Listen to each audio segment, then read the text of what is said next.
Good morning, students. Today we are covering a very important chapter of your supplementary book, A Question of Trust.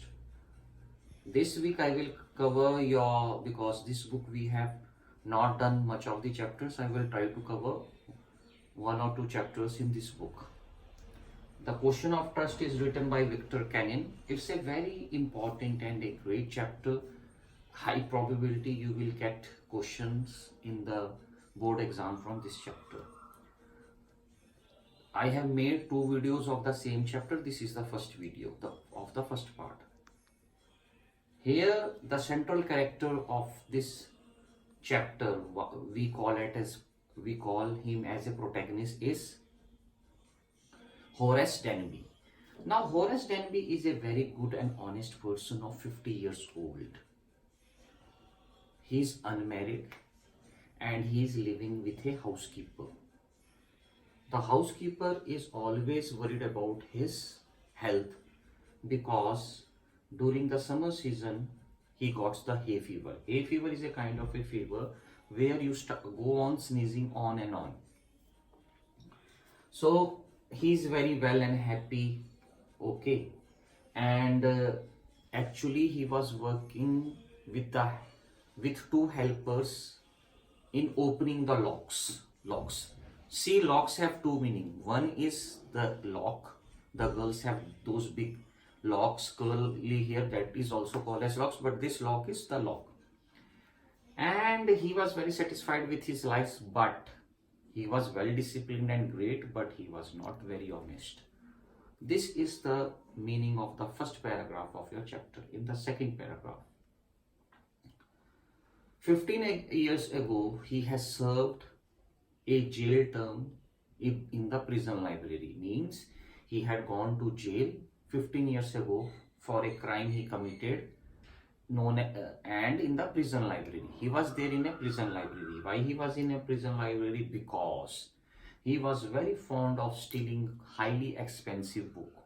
He has the urge to steal, and he used to steal a safe. Safe is a big cupboard type thing. Safe every year, and he get enough money to sustain himself for 12 years and purchase the very expensive and rare books.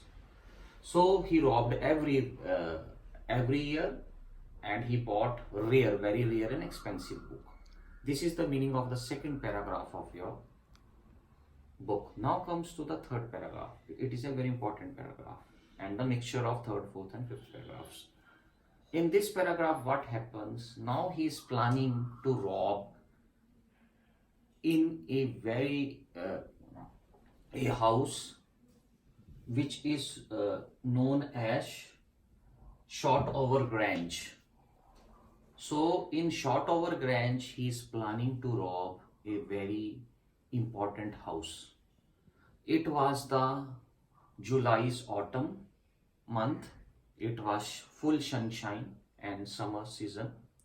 So he thought that like the other robberies, this robbery will be very successful. He studied the architecture of the whole houses. Where is the house? How many rooms it has? Where it has lawn? Where there are electric wires? He studied the whole room. And there is one important thing also in this, that the owner of that house were in London, and they left behind two servants. And on that particular day, two servants had gone for a movie.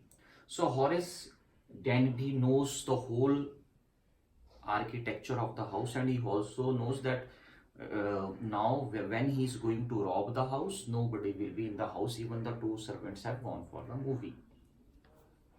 So he planned to rob.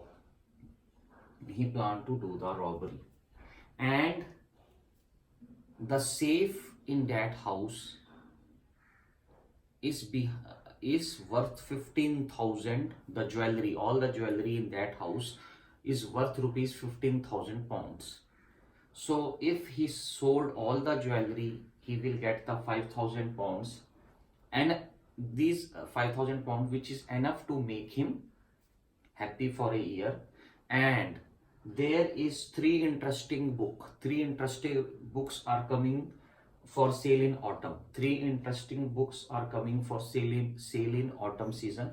So he says that when I will rob in that house, I will get 15,000 pounds jewelry. I will sell them. I will get 5,000 pounds, which I will sustain for another, and from rest of the money, I will purchase what, these 3 expensive books.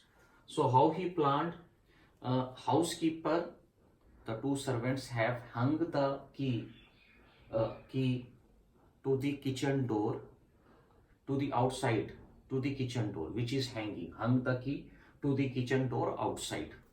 So what Horace Danby did? He took out.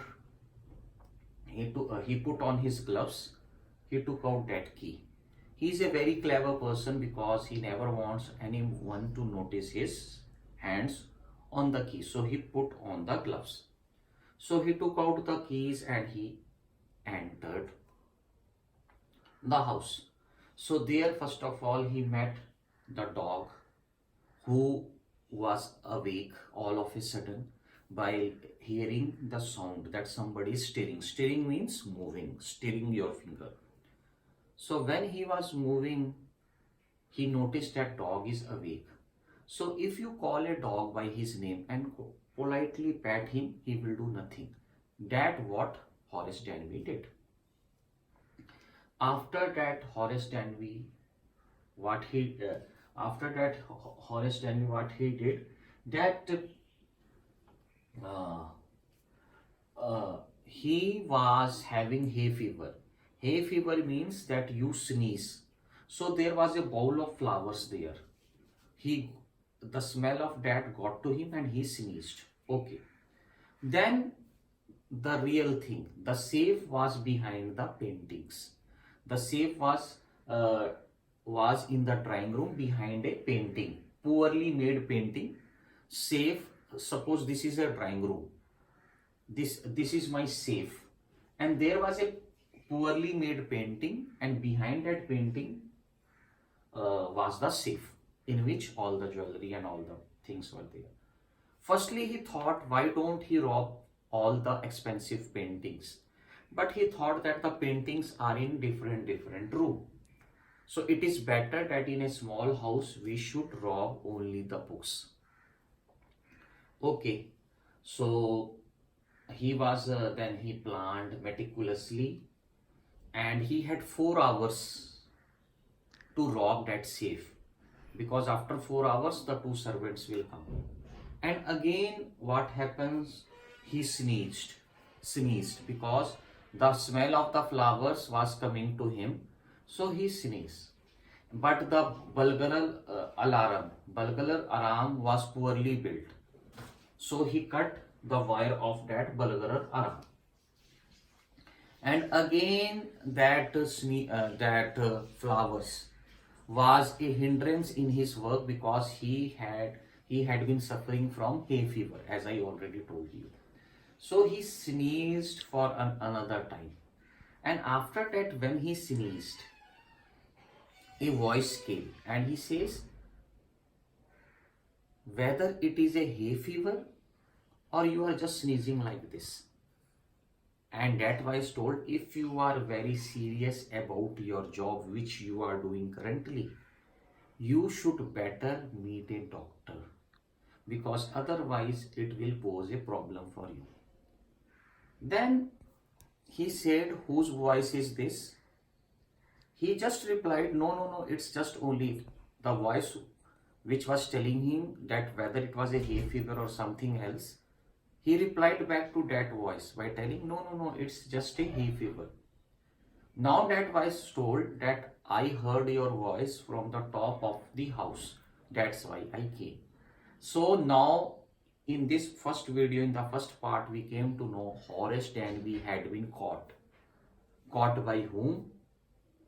How she caught him, we will know into the next video. This was the first part of the video. And this is the sum of the critical points. You can see I have explained each and every point. There is not even a single point, so you can closely zoom into it and note it down. In the second video, I will make the second point. Thank you very much.